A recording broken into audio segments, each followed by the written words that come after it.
एक महात्मा का आगमन होगा तो निश्चित रूप से आपके जीवन में बहुत बड़ा बदलाव और परिवर्तन आएगा। क्योंकि आंगन में कौन आए? मेरे गुरुदेव आए। और गुरुदेव कोई शरीर नहीं है, गुरुदेव कृष्ण ही है, कृष्ण ही गुरुदेव है।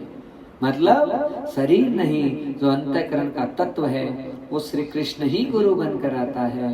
महाराज, घर पर जब किसी सदगुरु का आगमन हो जाता है तो उस स्थिति में तो निश्चित रूप से बहुत बड़ा प्रभाव होता है। पर ये बात भी कम नहीं होगी, अरे तुम कहीं पर भी हो पर तुम्हारे पितरों के लिए, तुम्हारे पूर्वजों के लिए यदि आज श्री धाम वृंदावन में साक्षात भागवती डंका बज रहा है तो ये पुण्य भी कम नहीं होगा।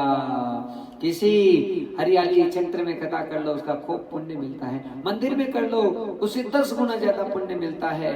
किसी और पवित्र स्थान पर जाकर कथा कर लो और 10 गुना पुण्य बढ़ जाएगा। नदी के पास में कथा कर लो और ज्यादा पुण्य हो जाएगा। पहाड़ों पठारों के पास में, पर्वतों के बीच में कथा करो और 10 गुना ज्यादा पुण्य बढ़ जाएगा।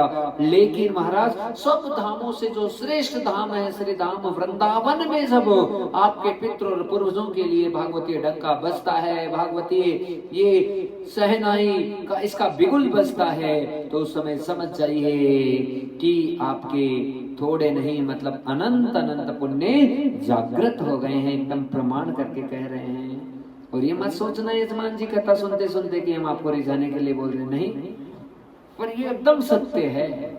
ये एकदम सत्य है महाराज कि धाम के ऊपर आपके पितरों का संबंध हो गया, एक कनेक्शन हो गया बहुत बड़ा।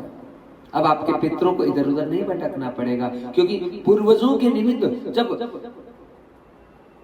भागवती आनंद भगवान के ही श्री घर में हो जाए। ये महारानी का घर है, श्री राधा रानी का।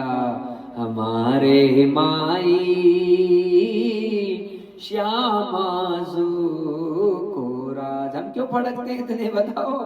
केवल इनका राज है इसलिए। हमारे माई श्यामा जू को राज, जाके अधीन सदा ही सांवरो, वो ब्रज को सिर ताज, हमारे माई श्यामा जू को राज।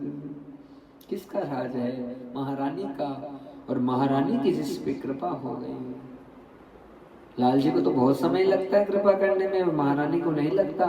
तत्काल इतनी भोरी भारी मेरी राधा रानी है। हाँ,